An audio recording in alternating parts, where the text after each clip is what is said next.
नमस्कार।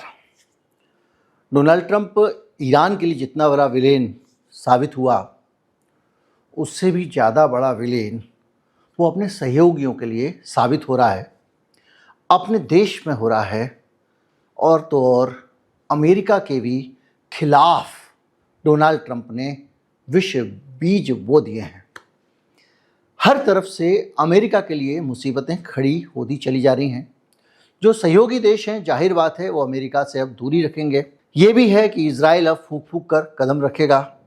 ये भी है कि ईरान के पास ताकत आ गई है और बहुत सारी चीज़ें कुल मिला के एक तस्वीर बनती है कि डोनाल्ड ट्रंप ने एक ईरान युद्ध वाले फैसले से कैसे अमेरिका को हर तरफ से डैमेज किया है और बुरी तरह से नुकसान पहुंचाया है। हम इन सारे पहलुओं पे बात करेंगे और समझने की कोशिश करेंगे कि डोनाल्ड ट्रंप ने सिर्फ एक व्यक्ति के फायदे के लिए, जिसका नाम है डोनाल्ड ट्रंप, ये सारे कदम उठाए और आज हालत ये है कि हर तरफ त्राहिमाम हो रही है। सबसे पहले अगर आप बात करें तो जो गल्फ़ के देश हैं उनका रोना ही अलग है। आपको याद होगा इजराइल बार बार कह रहा था कि साहब वापस मत जाना, आखिरी लड़ाई लड़के जाना, जो नुकसान होता है हो। सऊदी, यूएई बार बार कह रहे थे कि डोनाल्ड ट्रंप वापस नहीं जाना है, लेकिन डोनाल्ड ट्रंप वापस गया। और वापस जब गया तो उसने इन लोगों से सलाह तक करना ज़रूरी नहीं समझा। और इसी तरह जब वो युद्ध में उसने झोंका था, तब भी इन लोगों से सलाह करना ज़रूरी नहीं समझा था। इन लोगों का भारी नुकसान हुआ। नुकसान थोड़ा बहुत नहीं हुआ, अगर आप देखें तो अलग अलग तरह का नुकसान इन लोगों को हुआ है, जिसमें कि अगर आप एक एक देश देख लें, अगर मान लीजिए तो यूएई जो है उसकी गैस क्षमताएं करीब लाफान रास में 17% तक घट गई हैं। और इसी तरह से तमाम सारी चीज़ हो गई हैं। और एक कॉमन चीज़ है जिन सब लोगों को परेशान कर रही है, रुलाने वाली है, और वो है हार्मुज वाला फैसला। अगर हार्मुज गल्फ में ईरान का हो गया राज, तो वहाँ से कोई भी जहाज निकलेगा इन सारे लोगों का तो दे के जाएगा टोल ईरान को। यानी ईरान इन सब का बॉस हो गया एक तरह से देखा जाए। और आने वाले समय में उसको मान लीजिए यूएई की कोई बात अच्छी नहीं लगी तो बोलेगा ना, इसका तेल नहीं जाने देंगे, क्योंकि कंट्रोल उसका हो गया है। अब वो कोऑर्डिनेट करेगा, वो देखेगा उस जगह को। तो ये डोनाल्ड ट्रंप ने, जिन लोगों ने तुम्हारे को अपने यहाँ पर, बहरीन के साथ क्या हुआ, बेचारे ने 5th फ्लीट का अपने हेडक्वार्टर बनाया हुआ था, पूरा का पूरा बर्बाद हो गया। आप अगर एक तरफ से देखे जाएँ तो सारे के सारे देश, कुवैत, कतर, उनके तो पूरा का पूरा जो है वो गैस फैसिलिटी, दूसरी चीज़ें नुकसान हो गई हैं। और करीब 80 से 95% जो है गैस निर्यातक जो है कतर और कुवैत है। उन लोग को तो टोल देते देते मर जाएंगे। ओमान, जिसने बाकायदा इन लोगों का समझौता कराया था, ओमान जो अमेरिका के काम आया ईरान से बात करने में, उस ओमान को भी संकट में डाल दिया। अब ये अलग बात है कि ओमान को एग्जेम्प्ट रखा गया है कि वो तेल ना दे, टोल ना दे। क्यों? उसकी वजह एक ये भी है कि वो हार्मुज के आधा आर है और आधा पार है, तो वो अपने सीधे हार्मुज के पार भी, मतलब सीधे सीधे अरब सागर की तरफ भी अपने तेल को उतार सकता है। उसको हार्मुज से अपने तेल पार करने की ज़रूरत नहीं, अभी हालांकि वहीं से आते हैं। इसी तरह से अलग अलग तरह से देखें तो यूएई का पता कर लिया आपने, बहरीन का आपको बता दिया, सऊदी अरब में बहुत तबाही हुई है और यूएई में बहुत सारे कॉरपोरेट वगैरह वगैरह सारी चीज़ें गई हैं। लेकिन कुल मिला के 85% के करीब बोझ जो टोल का पड़ने वाला है, इन देशों पे पड़ने वाला है। भाई क्यों आए थे तुम? तुम्हारे आय वगैरह अच्छा खासा चल रहा था, तुम आ गए। इन सब देशों में तबाही हुई है और सब में 5-5, 10-10 साल मामला पीछे पहुंच गया है। तेल के कुओं के बारे में आपको बता चुका हूं कि आधे डिफंक्ट हो गए हैं, आधे का प्रोडक्शन बंद हो गया, दोबारा चालू हो पाएगा नहीं हो पाएगा। सब की प्रोडक्शन कैपेसिटी गिर गई है। और अगर आप देखें तो अभी की बात छोड़ दीजिए, अभी तो उनको चालू करने में ही टाइम लग जाएगा, 15 दिन तो कुछ भी नहीं है। ये चालू जब पूरे रिवाइव भी हो जाएंगे, तब भी ये दुनिया की जो 20% तेल की सुविधा है, इसकी 70%, 60% भी सुविधा चालू हो जाए तो बहुत बड़ी बात है। यानी दुनिया से 7% तेल खत्म हो गया। नए कुएं बनेंगे, नया निकलेगा, तब कुछ होगा, कहीं तेल प्राप्त होगा, अलग बात है। इस तरह से सब लोगों को इसने मरवा दिया है। और करीब $10 मिलियन के आसपास, मतलब $1 करोड़, कोई कह रहा है $5 मिलियन, एक एक जहाज के निकलने का खर्चा ईरान चार्ज करने वाला है। अभी तक की जानकारी के अनुसार ये किसने किया? ये काम किया ट्रंप ने। ट्रंप ने जो समझौता किया, इनको दे के चला गया सारा का सारा मामला। अब आप समझिए, सिचुएशन को समझिए। इजराइल सबसे बड़ा चौधरी, आप सोचिए, आग ही उसकी लगाई हुई थी, माचिस भी उसकी थी। अमेरिका के इतिहास में ऐसा शायद ही कभी हुआ हो कि जो डोनाल्ड ट्रंप का व्हाइट हाउस है उसमें एक सिचुएशन रूम होता है। सिचुएशन रूम यानी उसके बेसमेंट में बना हुआ एक ऐसा कमरा जहां पे अति महत्वपूर्ण फैसले होते हैं, उच्च स्तरीय फैसले, जिसमें टॉप के मिलिट्री लीडर, टॉप के नेता और डोनाल्ड ट्रंप ही जा सकते हैं, बहुत सारे कैबिनेट के लोग भी नहीं जा सकते हैं। उस सिचुएशन रूम में नेतन्याहू, बेंजामिन नेतन्याहू की एंट्री हुई। वहां जाके उस आदमी ने डोनाल्ड ट्रंप को सपना दिखाया, ट्रंप ऐसा होगा, आप महान बन जाओगे, ये बन जाओगे, वो बन जाओगे, पीस प्राइज तो आपका पक्का है, वगैरह वगैरह। ट्रंप ने कहा, यार साउंड इंटरेस्टिंग, ये तो बड़ी बढ़िया बात है। और इस चक्कर में उसने हमला कर दिया। आपको याद होगा उस वक्त सेना के अधिकारियों ने, मंत्रियों ने, सबने कहा था, ट्रंप साहब ऐसा मत करो, ये आसान नहीं है, गड़बड़ हो जाएगा, ये हो जाएगा। ट्रंप को लग रहा था मैं हीरो बनने वाला हूँ। और उसको नहीं, ज़्यादातर पॉलिटिशियन को आजकल दुनिया में हो रहा है कि वो सिर्फ अपनी सोचते हैं, देश के नहीं सोचते हैं। और उन्होंने युद्ध में धकेल दिया। अब धकेल दिया और उसके बाद, धकेलने के बाद में जब उसको लगा कि भाई अब तो मैं मरने वाला हूँ, मैं तो फंस गया हूँ, क्योंकि ताबड़तोड़ उनके सारे सहयोगी पिट चुके थे। इन सहयोगियों को छोड़ के वो केवल इजराइल को बचा रहा था। और इजराइल को भी जब बाद में डील हुई तो धोखा दे के चला गया। नेतन्याहू को ही नहीं बताया, दूसरे दिन पता चला उस आदमी को, अखबार में खबर चढ़ने के बाद में, कि भैया समझौता कर लिया है। तब फोन आया व्हाइट हाउस से, ऐसा ऐसा समझौता हो गया है। क्या करे बेचारा, बधाई दे रहा है। और आपको याद होगा कि नेतन्याहू बेचारा तो नहीं है वो, और सऊदी अरब लगातार जैसे ही कुछ शांति प्रक्रिया होने की बात चलती थी, ये कुछ ना खुड़पेच करते थे। और जैसे ही डोनाल्ड ट्रंप यहाँ से निकला, उसने फिर कुछ खुड़पेच की, 150 के करीब लोग मार दिए, शहरों पे बम गिरा दिया। कहाँ पे? बैरूत में, लेबनान की राजधानी है बैरूत। और मैं आपको बता रहा था कि कुछ नहीं तो कम से कम मैं कब्जे करूँ लेबनान पे, ये नियत नेतन्याहू की। तो लेकिन क्यों किया उसने? इसलिए किया कि अगर जवाब में ईरान मिसाइल छोड़ेगा इजराइल पे, तो अमेरिका को दोबारा से घसीटने में आसानी मिलेगी, सीज फायर टूट जाएगा। ईरान वालों का दिमाग इन सबसे बहुत आगे है, जहाँ ये सोचते हैं उससे 10 आगे सोचता है। उन्होंने हारमुज बंद करने की धमकी दी थी, किया नहीं, इनडायरेक्ट धमकी दी। एक खबर आती है कि साहब हारमुज बंद होने वाला है, बस इतना काफ़ी था। खैर, इस सब के पीछे एक बड़ी चीज़ ये समझ में आती है कि डोनाल्ड ट्रंप ने सिर्फ अपना सोचा। अपना क्यों सोचा? अपने इसलिए सोचा कि डोनाल्ड ट्रंप है भयंकर खतरे में। मध्यावधि चुनाव की कई बार हम बात करते हैं, कई बार सुनते हैं, लेकिन ये होता क्या है? दरअसल अमेरिका में 4 साल के ठीक बीच में, जैसे हमारे राज्यसभा के चुनाव 2-2 साल में होते हैं, वहाँ पर चुनाव होते हैं। और वहाँ पर चुनाव केवल अपर हाउस के नहीं होते हैं, लोअर हाउस के भी होते हैं, सीनेट के नहीं होते, कांग्रेस के भी होते हैं। तो इन चुनावों में अगर डोनाल्ड ट्रंप हार जाते हैं तो इनकी पावर चली जाएगी। अब इनके खिलाफ अगर कोई इम्पीचमेंट लाना चाहे, अविश्वास प्रस्ताव लाके इनको हरा सकता है अगर ये दोनों हाउस में कमज़ोर पड़ गए। तो अभी कमज़ोर पड़ने के चांसेस कितने हैं? बहुत ज़्यादा है। ज़्यादा इसलिए हैं क्योंकि 5 सीटों का मामूली बहुमत है रिपब्लिकन पार्टी को। और आप सोचिए, ये 3 सीटें भी अगर डोनाल्ड ट्रंप के हाथ से निकल के सामने चली गई डेमोक्रेट्स के पास, तो कभी भी इनको हटा सकते हैं, इम्पीचमेंट ला सकते हैं। सीनेट का सीन और भी इंटरेस्टिंग है। रिपब्लिकन पार्टी के पास 53 सीटें हैं 100 सीटों में से। यदि डेमोक्रेट 4 सीटें हासिल कर लेते हैं तो सीनेट में भी इनका बहुमत चला जाएगा।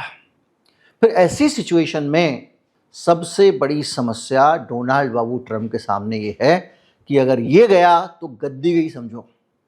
और अगर मान लो इम्पीचमेंट नहीं भी हुआ तो भी जितने भी मागा सागा पॉलिसी वाले जितने फैसले हैं उनमें से कोई फैसला नहीं ले पाएंगे। एक ऐसे राष्ट्रपति बन जाएंगे जहां पे इनके हाथ पांव बंधे होंगे। अब ये सिचुएशन, इसके अलावा बहुत सारी चीज़ें हैं, स्विंग स्टेट है, टॉस स्टेट, उसमें हम नहीं जाएंगे क्योंकि वो उस पर वीडियो जाएगा। तो इस वजह से ये फंसे हुए हैं। फंसने की वजह ये है कि ये चुनाव जाते इनको इसलिए दिख रहे हैं कि इनको जो है अपना 20% जहां से तेल आता था उस जगह को डिस्टर्ब करने से $110 का एक बैरल हो गया तेल। तो अमेरिका में बहुत ज़्यादा महंगाई हो गई, लोग पहले ही डोनाल्ड ट्रंप से नाराज थे महंगाई के कारण, अब महंगाई हो गई तो कैसे बचेंगे। इसके साथ साथ जो मागा बेस है, मेक अमेरिका ग्रेट अगेन, भाई लोग जिन्होंने डोनाल्ड ट्रंप को मोदी ट्रंप ट्रंप करके बिठाया था खोपड़ी पे कि आदमी राष्ट्र प्रथम वाला आदमी है, अमेरिका फर्स्ट, और ये आदमी किसी भी हालत में दूसरे देशों के लिए पंगे नहीं लेगा, इसने पंगा ले लिया। पंगा भी ले लिया, 2-4 दिन में आ जाता तो चल जाता, अब ये लंबा खिंचता जा रहा है, पैसे खर्च हो रहे हैं, रिसोर्सेज जा रहे हैं, देश में महंगाई हो रही है। तो इनकी जो मागा बेस था ना, जो अपने अपने वाले लोग थे, वो सब लोग उखड़ने शुरू हो गए थे। यानी डोनाल्ड ट्रंप के लिए मुसीबत। अब आप सोचिए, इसके साथ साथ इनके पास में कोई सैन्य विकल्प नहीं बचा था, जो कुछ ये कर सकते थे वो करा और मात खाई।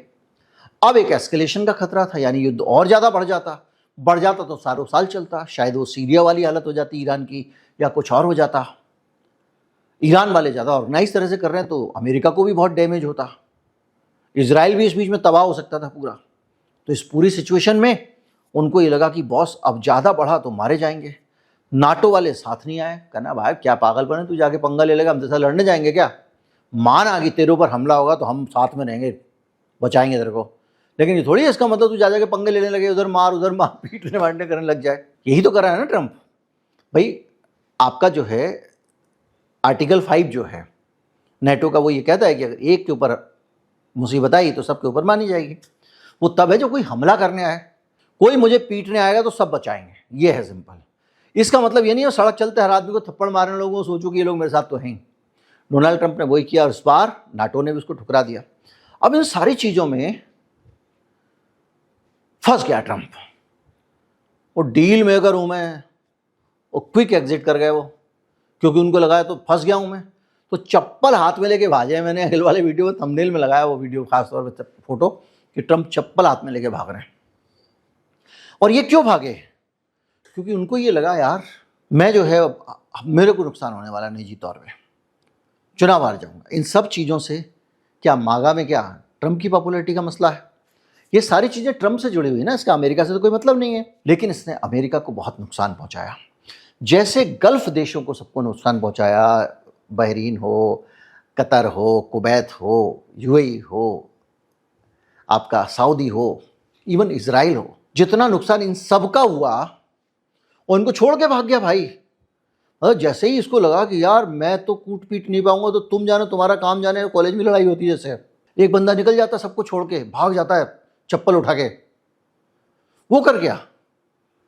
अब अमेरिका वाले लोग ये कह रहे हैं कि ये क्या पागल आदमी हमने पाल लिया यार, इसने तो हमको सत्यानाश कर दिया। क्योंकि ये कह रहे हैं कि इसके कारण अमेरिका कमजोर पड़ गया, क्योंकि अमेरिका हार गया। ये पहली बार हुआ है द्वितीय विश्व युद्ध के बाद।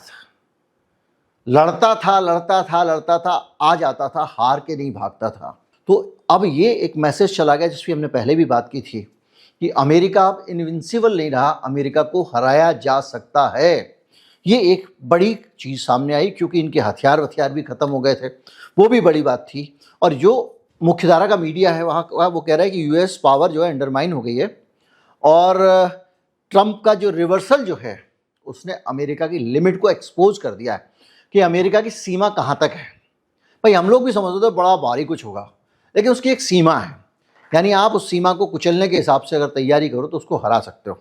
इसी तरह से साउथ चाइना मॉर्निंग पोस्ट, ये चाइनीज़ है, वो लिख रहा है कि ट्रंप के मिस कैलकुलेशन की वजह से अमेरिका एक स्ट्रेटजिक लूज़र बन गया और उसकी वजह से हर तरफ दिक्कत है और अप्रूवल रेटिंग गिर गई है, मिड टर्म गिरी है, मतलब पब्लिक खराब हो गई। जो कुछ हो गया वो तो ट्रंप का हुआ, लेकिन अमेरिका का क्या हुआ इसको समझिए कि वीक और अनस्टेबल एक सरकार आई। अभी भी वो बंदा केवल अपनी नौकरी पे सोच रहा है, मेरी सरकार बची रहे। अमेरिका का सत्यानाश हो गया और ज़्यादा हो जाएगा। क्यों? क्योंकि अगर आप हरमुज पे कंट्रोल लेके आ गए हो, एक सिलसिला है। इसके बाद जहाँ जहाँ इस तरह की चीज़ें हैं, चाहे कहीं पे पनामा है, कहीं पे सुएज है, वहाँ सुएज में तो खैर आपको उन्होंने आदमी ने बनाई है तो वहाँ देना पड़ता है आपको, पनामा में भी देना पड़ता है, लेकिन बहुत सारे स्टेट हैं वहाँ पर आप जो है 7 हैं कुल, वहाँ पर आपको मलक्का है और बहुत सारे, वहाँ पर भी ऐसे व्यवस्था शुरू हो जाएगी तो दुनिया भर का ट्रेड महंगा हो जाएगा। किसके कारण? अमेरिका के कारण। तो ये एक अपने आप से खतरनाक चीज़ है। लोग इस लड़ाई के बीच में ही खिलाफ थे और अब और खिलाफ हो गए। अमेरिका को एक और नुकसान हुआ, मैंने कल परसों वीडियो बनाया था। अब ताइवान, जापान जैसे देश जो अमेरिका के भरोसे खड़े रहते थे हर वक्त, उनको ही समझ में आया यार अब चीन से नरम करके चलो, साउथ कोरिया कहेगा उत्तर कोरिया नरम करके चलो, क्योंकि इस आदमी का भरोसा नहीं। इस बार हुआ ना, उत्तर कोरिया मिसाइल का वो कर रहा है परीक्षण साउथ कोरिया के ऊपर से, और ये वहाँ से मिसाइल डिफेंस सिस्टम उठा के ले गया। बोले थर्ड अभी तू छोड़, हमको दे दे, अभी हमको कम पड़ रहा है। तो ये सब लोग कहेंगे यार ये तो गड़बड़ हो गया ना, इस आदमी के भरोसे बैठने का फ़ायदा नहीं। जाहिर बात है अमेरिका के भरोसे कौन बैठना चाहेगा जब वो इतना बेवकूफ़ टाइप के काम कर रहा है तो, और कमज़ोर भी है। अब उसका ये भी पता चल गया, तो ये लग रहा है कि किसी दिन चीन आएगा और हमारे आप ताइवान पे कब्जा कर लेगा। तो ऐसी दशा में, ऐसी खतरनाक स्थिति में जो इंटरनेशनल लेवल पे अमेरिका जो चौधरी बना हुआ था उसकी पोजीशन कमज़ोर हो गई। अब वो ग्रीनलैंड को धौंस नहीं दिखा पाएगा, अब कोलंबिया को धौंस नहीं दिखा पाएगा कि भाई पनामा नहर मेरी है, ऐसा नहीं बोल पाएगा ना। मैक्सिको को नहीं हड़का पाएगा क्योंकि अमेरिका की खुद ही कोई हैसियत नहीं है, ये दिखाई दे गया। ईरान ने लपेट लपेट के मारा है। तो अब ये पूरी अमेरिका की सुप्रीमेसी खत्म हो गई, एक नया वर्ल्ड ऑर्डर सेट हो गया जिसमें अब शीर्ष पे अमेरिका नहीं है। चीन ने जिस तरह से और रूस ने इस पूरी वॉर को हैंडल किया, उसके बाद एक चीज़ और साफ हो गई कि चीन ने चाहा तो हो गया सीज फायर, वरना डोनाल्ड ट्रंप के और बुरा हाल होने वाला था। अभी डायरेक्ट हथियार नहीं दिए थे, अभी ईरान ने अपने जो हथियार बनाए थे उसमें भी सबसे कमज़ोर हथियार ही निकाल रहा था। जो उसके 9 रत्न है वो तो अभी रखे हुए हैं, तो सब जानते हैं क्या होने वाला था। तो इस पूरी सिचुएशन में एक आदमी जिसका कि नाम डोनाल्ड ट्रंप है, उस आदमी ने अपनी कुर्सी बचाने के लिए कि मिड टर्म ना हार जाऊं, मेरी अप्रूवल रेटिंग गिर रही है वगैरह वगैरह, इस चक्कर में वो इन सबको छोड़ के भाग गया। अब यूएई ईरान की दया पे है। पहले यूएई को लगता होगा अरे ईरान क्या बिगाड़ लेगा, अमेरिका मेरे साथ में और मैं भी तो कुछ हूं। सऊदी को लगता होगा मैं भी तो कुछ हूं, और ईरान को लगता होगा मैं संभाल लूंगा, अमेरिका मेरे साथ में। लेकिन अब इनका कॉन्फिडेंस हिल गया, बोले भाई नहीं, ईरान भी कुछ है, हल्के में मत लो। तो ईरान की धौंस बन गई, ईरान के पास में नया धंधा आ गया भाई, पूरे जगह को लगा के, और कोई नहीं जगह भाई, इधर से ट्रक नहीं निकला वाला टोल दो गडकरी जी का। आप सोचो ना, ये सब कर दिया उस आदमी ने केवल अपनी गद्दी बचाने के लिए। पहले आई क्यों था, चौड़ा होने के लिए। उसके बाद काउंटडाउन देता था, वो कहता नहीं दोबारा शुरू होगा काउंटडाउन, यही करता रहा। अब भाग गया। अब इस वजह से अमेरिका का अपना नुकसान बहुत हो गया, क्योंकि अमेरिका की सुप्रीमेसी कितने लंबे समय से अमेरिका बॉस होता था पूरी दुनिया का। सोवियत संघ के गिरने के बाद 81 की बात है, 90 शायद 90 के आसपास, जो भी हो, 80 या 90 के दशक की शुरुआत थी, गिर गया। उस अमेरिका को खत्म कर दिया इस आदमी ने। चलते चलते एक बात याद दिलाऊंगा, मैंने आपको बोला था ये आदमी अमेरिका का गोरबाचेव है, और उस गोरबाचेव ने पल पल अमेरिका को ख़त्म किया है, अपना लाभ देखा है।